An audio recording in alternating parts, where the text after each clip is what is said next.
Europe 1 Soir. Le Monde selon Adler. Bonsoir Alexandre. Bonsoir Nicolas. Situation de plus en plus révolutionnaire en Égypte. L'armée hier a lancé un ultimatum au président Morsi qu'il a rejeté. Des ministres démissionnent, les militaires se disent prêts à intervenir et à se déployer dans les villes. On a l'impression ce soir que tout peut arriver en Égypte. Ah oui, c'est l'insurrection. Et au moment même où nous parlons, l'ultimatum vient à échéance. Par conséquent, on va bien voir ce qui va se passer. Mohamed Morsi ne veut absolument pas démissionner, même si une partie du gouvernement, visiblement en désaccord, l'a déjà fait avant lui.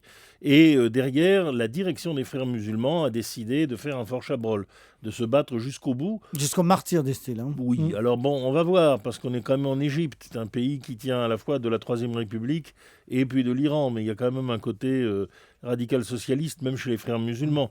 Alors avant le martyr, ils vont peut-être accepter un compromis que les militaires vont sortir de leur chapeau, consistant à recommencer une constituante et faire des élections rapides. Ou peut-être l'inverse, des élections tout de suite pour calmer l'insurrection.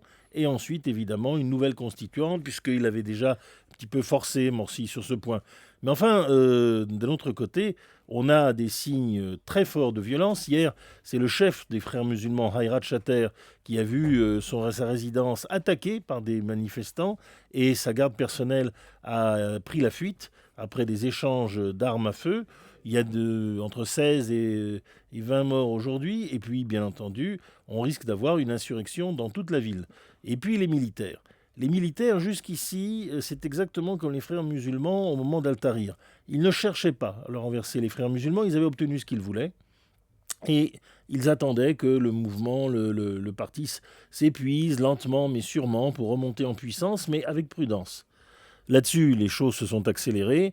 On sait très bien qu'Al-Baradei et les chefs de l'opposition n'ont pas la stature, eux non plus, pour diriger l'Égypte. El-Baradei, c'est l'ancien chef de l'Agence internationale. Voilà, bon, c'est un haut fonctionnaire. Son père était un dirigeant du parti WAFT, c'est-à-dire du parti radical socialiste de l'époque. Mais enfin, ça ne va pas bien loin. Tandis que les militaires, eux, se sentent maintenant des ailes pour revenir au pouvoir. Ils sont plébiscités par une partie importante de la population. Et Sami Hannan, le chef d'état-major qui a dû démissionner, a déjà dit qu'il était prêt à diriger l'Égypte. C'est quand même pas tout à fait un hasard dans la situation actuelle. Alors, comme le chef de l'armée s'appelle Sisi, ça ne s'invente pas, on peut trouver déjà le titre pour demain, c'est Sisi face à son destin. Merci beaucoup Alexandre Adler. Dans un instant...